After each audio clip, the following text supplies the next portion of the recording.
Nothing I like more than members of the crew in the chat already asking if everybody's ready for Big Pick Energy Friday. What's up, everybody? Welcome to your first Friday in 2024. We've got an amazing Friday show for you. Before we get there, let's take a look at how we did yesterday on the recap screen. 3 out of 4. Not bad. We didn't have a ton of picks. We have a few more picks today, so stay tuned for all of our official plays, but we'll take 3 out of 4 all day. The Sepp Straka over Denny McCarthy golf pick was a no sweat. I have another golf pick coming up. It's a round 2 matchup, so stay tuned for that as well. And speaking of staying tuned, a couple of scheduling notes. At 2 o'clock, we have our national championship preview show.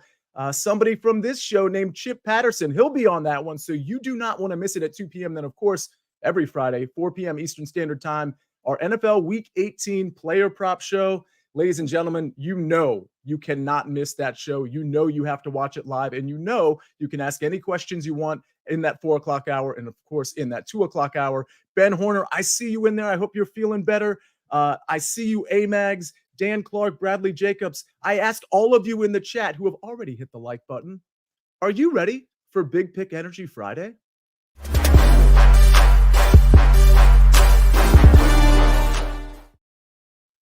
Oh, yeah. Oh, yeah. Oh, yeah. Yeah, let's go. Let's go. We got Chip Patterson back, and we need our Chip Me Up. I got to ask you, because you weren't here last Friday. Chip, how you doing, sir? Oh, good morning, Sia. Good morning, Danny. Good morning, Jack. Good morning, Steak. Good morning, Early Edge fam. Oh, it feels good to be back. I mean, look, being in the Big Easy, twist my arm. A work trip to New Orleans, okay. And the game absolutely delivered as well. Don't forget, I'm so glad that you teased it right there. 2 p.m., come hang out. We'll be doing all of our national championship picks because, Sia, just like you've got to put on your PGA Sia at this time of year and get ready to go. Ooh, college hoops Chip. Choops Chip. Oh, Choops Chip coming up in a little bit. Oh, I absolutely love it. Danny Brasco, I gotta say hi. We're about to get to marquee matchups in some college basketball, so I'm going to be rapping a little bit with Chip. I got to ask you, is that a clean cut? How you doing today, by the way? Good, man. The studio lights hit me bright this morning. I'm tearing up a little bit. I'm so excited for BPE that I can't hide the emotion. But clean cut, ready to head into the weekend with a clean bankroll. I like some NFL picks this weekend. All right, in buckets, we see Maestro is also in the chat. We have pretty much the whole crew either on the show or in the chat. I got to ask you, Buckets, how you doing, sir? See, I'm doing well today. Even though I was the only loss yesterday, I'm looking to bounce back. But I got to say, this threw me off when Chip was doing his intro. He said, "Good morning, John," and it had to take a second for me to register. That's your me. name? That's my name. Yeah, no one calls me John anymore. So it's like, who the heck is John? How did he get on this show? But we're all good today. Yeah, nobody calls you John. I like it, though. All right. Let's go we got a couple sets of marquee matchups. We're going to touch on the NFL as well. Let's go to college basketball because we actually have 2 pretty good games tonight. You know, I think a lot of people, Chip, they'll look at this UConn-Butler game and they'll be like, well, you know, it's Butler. UConn's a very good team, even though they got, you know, they lost a couple weeks ago to Seton Hall. Seton Hall's proven themselves to be a pretty good squad. But Butler at home is nothing to mess around with, especially on a Friday night. Any thoughts on this one? Oh, yeah. So remember, we've got Thad Matta at home welcoming in UConn because this is UConn's kryptonite. UConn bowls over non-conference teams. And we've even dropped some picks here on the early edge to say, like, UConn in non-conference play at the beginning of the season and at the end of the season when we get into March Madness. But these Big East teams know how to be able to take them a little bit out of their comfort zone. I don't love Butler's form right now, but you've absolutely got it dialed in. I think that this is going to be one where Butler's got a plan to make UConn earn absolutely everything. So don't take that candy thinking 5.5 is going to be an absolute lock. If you want to jump on something, then maybe you want to be able to get in there. Maybe you want to find a play on the total. I don't hate going over here, but that would be my only lean. No best bets for this one, but don't take the candy at 5.5, knowing how good UConn is, thinking that Butler's a bottom half Big East team because Thad Matta is going to have a great game plan cooked up. Absolutely. And by the way, Ninja 13 agrees with your lean, Chip. He says UConn versus Butler over 143. And he kicked that to M2. Is M squared also in the chat? If so, I completely missed that. But certainly in Ninja, you're leaning that way. And Rob Reederer says Butler +6. Listen, when you get into conference play, in the Big East or really any other conference, any other big-time conference. That is a great equalizer when the talent is off, and certainly Butler does not have the talent of UConn. Speaking of talent, let's go to this next one. That by the way, that UConn game, it's at 6:30 tonight. So keep that in mind if you want to lay any money on that one. It's 6:30 right after work, I suppose. Illinois at Purdue, minus 10.5. Okay, Purdue a big favorite. Illinois, of course, without their star player, certainly indefinitely here. 153.5 is the total. Chip, I kick it back to you. This seems like a huge line. I lean towards Purdue here, but I'd rather just lean towards whatever you say. Oh, okay. So I've got an official play on the total. They'll be coming up a little later in the show, so stick around for that. But in terms of the spread, this is a spot where I might want to back Brad Underwood to at least keep this thing within single digits, because Marcus Domask has really come on and taken on more offensive responsibility. We've only had 2 games since Terrence Shannon was taken out of the lineup. Fairleigh Dickinson, you can kind of throw that one out. You know, we don't have Tobin Anderson there anymore, but they just blew the doors off Northwestern, and Domask was terrific in that. It is an Illinois lineup that when I saw them start to put the pieces together, obviously with Shannon as the leading scorer, I was like, this is just a great college basketball team. You got about 2 pros, a couple guys that can hit outside shots, and a big, beefy backup center. I think Coleman Hawkins, the big man for Illinois, is going to have his hands full with Edey, but it's something that he's done before. So play on the total coming up in a little bit. But in terms of the side, I might take that 10.5. All right, fair enough. I mean, listen, you say that and I lean the other way. I certainly don't have an official play one way or the other on the side here. I do officially think our chat is peaking. We got Mackenzie Brooks in here, and I can confirm Mike McClure is in here answering questions on totals. Mackenzie Brooks answering questions. Larry in here. Amags. Ben Horner is in here. And you know, Ben, you're part of this team as well. I absolutely love this. And by the way, we're usually looking at like a 5 or 6 to 1 ratio on people that are watching this show and hitting the like button. So if you haven't already hit the like button, please do that. All right, we got to get to some NFL marquee matchups because we got 2, in my opinion, 2 really big games tomorrow. One is very clearly big. The other one, very big for at least one team. But before we get there, let's hear a quick message from our partners. Sunday on the NFL season finale, playoff fates will be decided. Who's in, who's out. We can't wait for the answers. The NFL is on CBS and streaming on Paramount Plus. By the way, I'm also seeing Chris Kish, among others, dropping some PGA picks, which I absolutely love. Don't forget, Early Wedge is coming back. It'll be a couple weeks, but we are coming back. And meanwhile, our picks, some on SportsLine, you know the model that Mike McClure has on there, but certainly a lot on the Early Edge, including yesterday and today. Okay, Danny, I got to bring you in here. And John, you have to wait on the sidelines a little bit more. Buckets, that's you, by the way. Thank you. We've got 2 NFL games here, and I am so intrigued by both of them. Danny, I'm going to start with you on this one. I think you might have an official play, so maybe tease that for later. But just give me your impressions, whether it be on the total or the side. We've got the Steelers going into Baltimore as the favorite. Their favorite, of course, because Mason Rudolph is your NFL MVP. Oh, also because the Ravens are sitting a bunch of guys because they clinched the AFC. 35-point total here. I am so intrigued by this. I've really flip-flopped back and forth on the side, but I want to hear your thoughts on this game. Yes, yeah, you're right. I do have an official pick on this side, and I will be making that later in the show. So be sure to stick around for that because it's a strong take, actually. I'm pretty bold in that opinion. But I'm looking at the under as well, potentially leaning towards that side. Looking like weather conditions are going to impact this game, coming down on some books to 34.5 now.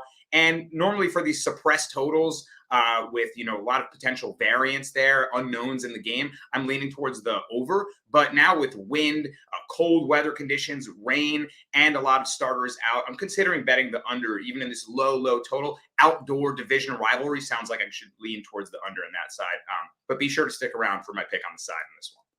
Yeah, certainly rain expected. And those are things that we do need to monitor. Sometimes it tapers off and sometimes it delivers like we anticipate 2 or 3 days prior. But it does look like a very strong chance of rain. We'll have to monitor the wind in that one as well.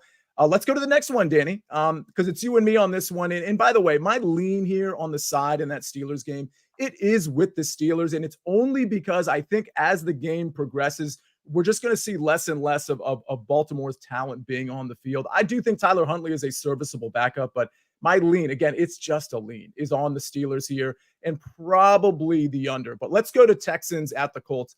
I mean, I love this game for so many reasons. I've already put a prop up on SportsLine as of last night on this game, and I expect I'm going to put at least one more prop and maybe a side in this one. But Danny Brasco, the Texans certainly seem like the better team than the Indianapolis Colts when you just kind of evaluate it from top to bottom. With that said, Houston does have some injuries on both sides of the ball. I mean, we know some of that defensive line might not be there. A lot of question marks on the defense. Tank Dell certainly not going to be in this game. It looks like there was somebody else that I think was ruled out. You'll have to remind me. There was another, I'm thinking of somebody that I can't remember who it was, but somebody was recently ruled out for the Texans as well. The Colts looking pretty good. Looks like Zach Moss might be back for this one to help out Jonathan Taylor. What do you like in this one? It's a super high total too.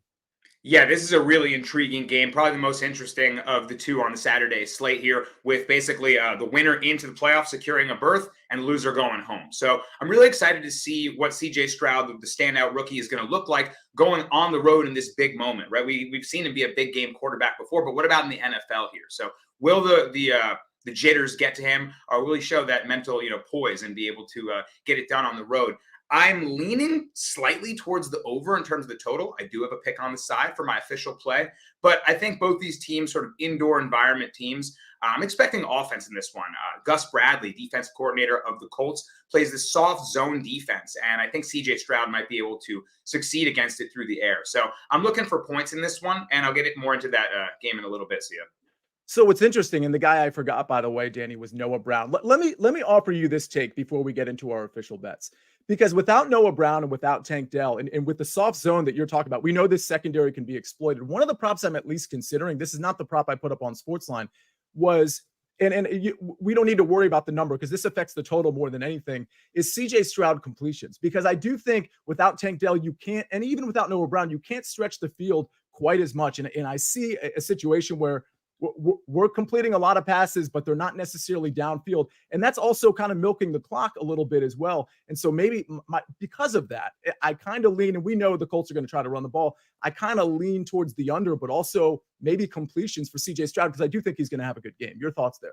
Yeah, I'm not mad at that at all. I actually like that. And I think he'll probably put the onus on himself to make the plays, right? Hopefully he doesn't overforce it. But shout out to my man Zach Phelps in the chat. I haven't put this up on SportsLine yet, but I'm going to. He's looking at Dalton Schultz player props, and I like Schultz to exploit that zone defense. He's also in line for a bunch of bonus incentives. If he has a number of receptions and yards, he can add to his wallet for this season. And that's a big consideration for a lot of players in Week 18. What incentive bonuses can they hit? So I like it, Zach. I like Dalton Schultz as a potential player prop to look at in this game. That's one I've already looked at. It was 43.5 with his yards, but I certainly think the receptions are in play. Hey, Buckets, are you okay? I thought you were laughing before. Now I'm realizing you're having an ocular issue, it appears. Yeah, I'm so sorry. I signed up for these like cooking classes thing online because I was tired of eating, Burger King 6 times a day. And what I've been using spices and seasoning. I used hot sauce on my breakfast this morning, and it 100% is in my eye right now. So I'm going to get through the show, but just know that I'm dying here while I'm doing this. That's how hot his picks are. My picks are so hot, they're in my eye. That's amazing. And if you want to take those super hot Buckets picks that are in his eye, you go right to BetMGM. BetMGM has all the action for every single sports fan. New BetMGM customers can sign up today and get a first bet offer up to $1,500. If your first bet loses, you'll receive up to $1,500 in bonus bets with bonus code EDGE1500. That's EDGE1500. All right, ladies and gentlemen, Buckets, I hate to do it. I got to kick it right back to you, sir. Bad eyes or not, because you have a soccer play that I know everybody in the chat wants to hear about. Yeah, let's see if we can get through this together, Sia. We're a team on this one. I believe in us. We're doing something that I rarely advise doing, but there's a lot of value in it this afternoon. I'm betting on an FA Cup match. And as we all know, cup matches can be really, really fun, or they can be like what we saw with Crystal Palace and Everton yesterday, where they end 0-0 and nobody does anything. But we have a great match this afternoon between Tottenham Hotspurs and Burnley. And the reason we love this game is because Tottenham doesn't play defense and Burnley does not play defense. Burnley in their last 6 FA Cup matches have seen an average of 4.7 goals per game scored. Meanwhile, Spurs have hit over 3+ goals in 10 of their last 11 games across all competitions. This game should have a ton of goals, and that is why I love one of my favorite bets here, both teams to score and over 2.5 goals at -115. We have to put these together to get that juice down because BTTS by itself is close to -200, and the over is in the same spot here. My one warning for everyone is don't bet any player props in this matchup. The Asian AFC Cup starts this week, which means that all of the top talented Asian players are leaving domestic competitions. Heung-min Son will not be available for Spurs, and in the Wolves match later in the afternoon, Hwang Hee-chan will not be available for Wolves. So be careful. There's definitely some key players missing here, but that just gives these second-string players a chance to shine and to score some goals this afternoon. And by the way, the chat wants to know, Chris Kish specifically, do you know what type of hot sauce you utilized? I don't know, Kroger. Oh, okay. So great.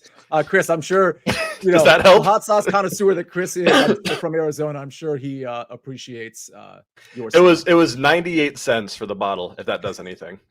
There you go, Chris. That answers your question. Did you expect anything less is the question there. All right. We got to get to my pick. We got to get to Danny Brasco's pick. And of course, Chip Patterson's. Let's get to mine. I love seeing all the golf stuff in the chat. I love how excited you guys and girls already are for golf. So let me hit you with a round 2 play. We hit round 1 really easily.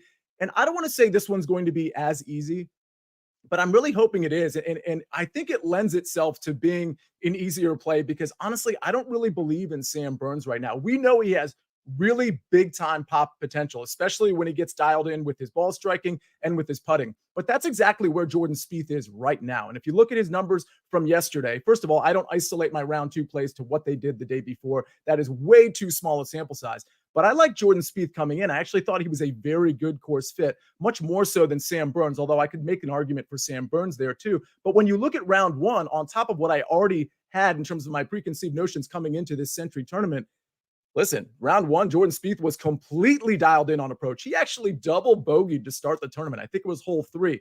And since that time, I think he had 8 birdies. I mean, he was maybe more, maybe 9 birdies. He was completely dialed in. His approach numbers were great. His putting numbers were good. You look at Sam Burns, the ball striking, the approach, it was okay. It wasn't nearly as good as Jordan Spieth, and his putting was a little lesser than Jordan Spieth as well. So what I'm looking at is basically Jordan Spieth and Jordan Spieth light, at least as it relates to this tournament. So I think -135 is a fair number. Honestly, I don't suspect the bookmakers could have made it any shorter than -135. And for me, it wouldn't have surprised me if this one was -145, to be honest with you. So I do think we're getting a little bit of value on Jordan Spieth for round 2. I do think he's going to light it up just like he did basically from holes 4 through 18 yesterday. So give me Jordan Spieth round 2 play over Sam Burns. If your book doesn't have this, or if it only has 3 balls, I took on, whether it was during the show or on Twitter, I took on a lot of questions and messages. If you have a question for me, I'm going to try to answer it because I hate, just like you hate, how some of these books don't have consistency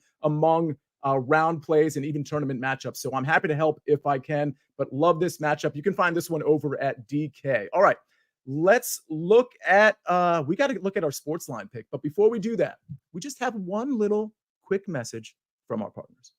Out there are 2 colossal beings, both forces of nature in their own regard. But in here, as soon as the chute bursts open, the duality of man and beast begins to fade. This is the PBR on CBS Sports Network. Chip, I got to ask you, because anytime you're on Big Pick Energy Friday and you've been silent, and that's my fault, and you've been silent for like 6 minutes or longer, I start to get anxious. So can I just ask you, because we've got this 2:00 show, right? Mm-hmm. And it's with you, EC, and is it Mike McClure? I believe so. I think it is. So honestly, I was so distracted because PGA Sia has got the juices flowing. Because the Chipalytics are going to get dialed in after March Madness. And the Chipalytics, that's right. Yeah, I start jumping on those round 2 plays for Big Pick Energy Friday for basically to take us all the way through the summer until college football gets back. And when I'm hearing your analysis, I'm like, oh man, I can't wait till I got to be patient, right? The Chipalytics I've got a narrow focus for me to be able to go deep and be able to get those winners out. But you're speaking my language. We look at the card, we figure out what the outlier is, you figure out where everything else is dialed in. I mean, everything you were saying about Spieth right there is something that It's right in, I'm right there in step with you. So I might have been not talking, but don't think I wasn't listening and don't think I wasn't processing everything you were saying because, catch me after the NCAA tournament. And buddy, I'm going to be right there with you with more of those round 2 plays on Big Pick Energy Friday. Can I tell you, I don't know if you zoom in, I'm like actually tearing up. There's like a well of water in my left and right eye. This is just, see? Yeah, exactly. The over on tears is going to cash today on the show. Oh, that's amazing. Chip, real quick though, on that 2:00 show, I mean, some people who might just be thinking, oh, it's a 2:00 show in the national championship, they're just going to kind of say who they think is going to cover the spread. Like, is there anything beyond like, picking the side and the total? What else are you guys going to be talking about? Right? Come on, man. Come on. You know that when you only have one game left and you spend all year long, I mean, seriously, I spent 12 months thinking about a season that only has 12 games in the regular season, and you're at the last one, buddy. You let the chopper spray. So we're going to be hitting sides. We're going to be hitting totals. We're going to be hitting quarters. We're going to be hitting halves. We're going to be hitting player props. And you know what? I heard from a little birdie that EC even has an FCS championship play. So, yeah, no, we are absolutely spraying the board with that 2:00 show. Don't think we're just going to be logging on and being like, all right, Michigan 31-24 later. No. Because I personally, I'm going side, total, first quarter, first half, and I need to dial in my player props before 2:00. But I got a whole way to navigate this thing. Pick and choose. I'm a Golden Corral buffet of picks for this title game. College football play. That was awesome, by the way. College football player props, buckets. Gosh, I hope you're okay. By the way, FCS, that's where James Madison used to play. We're kind of too cool for school now. We're kind of in like the big time. But James Madison, just a reminder, our 4th president of the United States. These college player props can be really soft. I'll tell you, last week I took in a bowl game Isaac Guerendo over 94.5 rushing yards.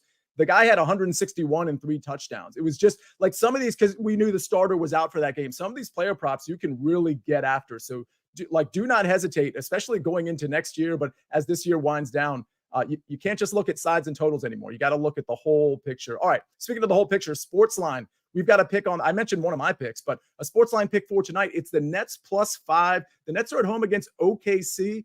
So check that pick out on SportsLine among all the other NBA, NHL. You name the sport, SportsLine's got it. And by the way, don't forget, if you want to be a member of SportsLine, and for some reason, if you're not already a member of SportsLine, all you got to do is type in winners. That's the promo code to get 60% off the annual plan. And I've told you guys about this pretty much every day. If you haven't done it already, I don't even know what to tell you. There's so much on SportsLine. Again, 60% off the annual plan with promo code winners. All right. Speaking of keeping people on the sidelines, we've been keeping Danny Brasco on the sidelines at least for a few minutes, and that's a few minutes too many. So, Danny, it's time to shadow box a little bit, but we're not going to the UFC. We're going to Saturday NFL only. 2 games in the Saturday NFL slate, and you have picks on both of them. Your turn, sir. Here we go, Sia, into a Saturday slate. Saturday games have been super profitable. Don't worry, guys. UFC is back next week, so I'll be back shadow boxing with MMA picks soon enough. But for now, let's keep making money in football. And let's start it off with a sneaky underdog play on the Ravens +4. Now, I like this because it's sort of fading a narrative that feels a little bit obvious. We know Lamar, Zay Flowers, Odell, so many great starters on the defense. They're all going to sit, and everyone's going to go bet the Steelers because they need to win to get in. They also need some other things to happen. Everyone will be playing the angle that, Baltimore is resting everybody. Don't forget, this Ravens team is an extremely complete unit. They have a fantastic preseason record year after year. This is a bitter AFC North division rivalry. You don't think Tyler Huntley and the backups want to play spoiler on this against the Steelers here? Also, we know that Mike Tomlin is a coach that we like to back as an underdog, right? 65% cover rate for his career. Unbelievable. Even better as a home underdog. What about as a road favorite? Not so much. 15-26 for his career against the spread as a road favorite. But Sia, more than anything, in this series, when Harbaugh's Ravens play Tomlin Steelers, you just bet the underdog because the dog is 23-5-3 against the spread when they play. When that dog is catching more than 3, 19-2 against the spread. Close your eyes and bet it. Tyler Huntley is one of the better backup quarterbacks in this league. I think he's better than another quarterback we'll talk about in the Colts-Texans game, and I think he can beat the Steelers. We've seen the backup quarterback phenomenon, right? All these guys come in, they light it up for a couple games, and then some film comes out, team's game plan, and they come back to earth. I think that's going to happen for Mason Rudolph here too. So I think that the Ravens win this game outright. Give me the +4, shop around for the best line, and I'll take the money line at +165 as well. Next pick, give me the Houston Texans to get themselves into the playoffs and get over the Indianapolis Colts. I feel this Colts team has overachieved all season. I faded them last week, and I got that backdoor cover. What a catch by Devontae Adams to cover the +3.5 there. But in that game, it was another microcosm of a lot of how the Colts season has gone. They're a team with a 9-7 record that projects more like a 7-9 team. They've been outgained in so many games that they've won.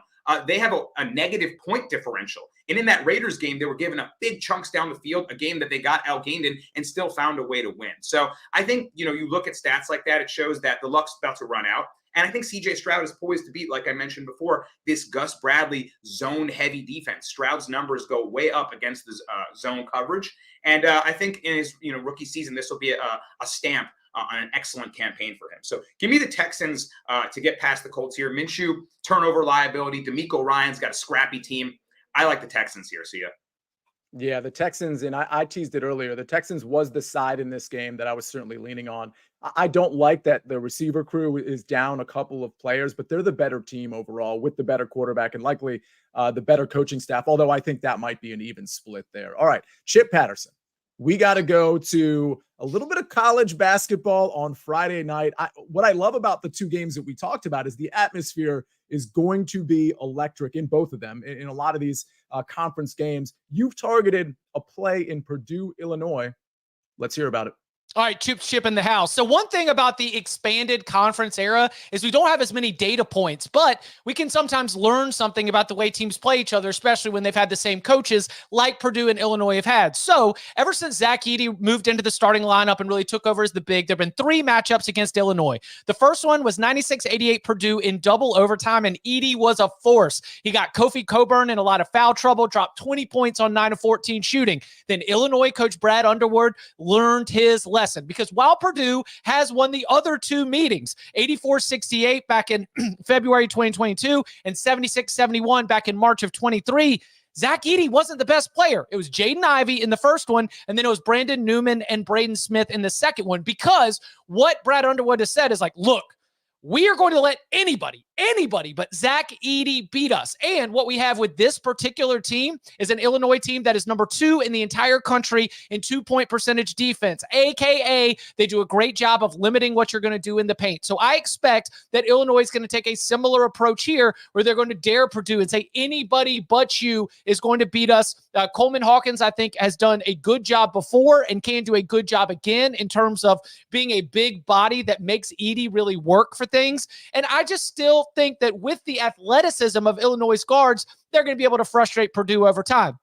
We talked about the spread earlier, like at 10.5, that feels like a lot for an Illinois team that I still think is quality, but my best bet here is going to be to go under the total, because while the markets and the models certainly have already put Terrence Shannon's absence into their equations when they're spitting out their numbers, in a big game like this one, when Illinois doesn't have its top scorer, its best offensive option, I think that just leads to just enough less scoring for the Illinois side that they've got to just rework the entire game plan, and that's why I'm going to be going under 155.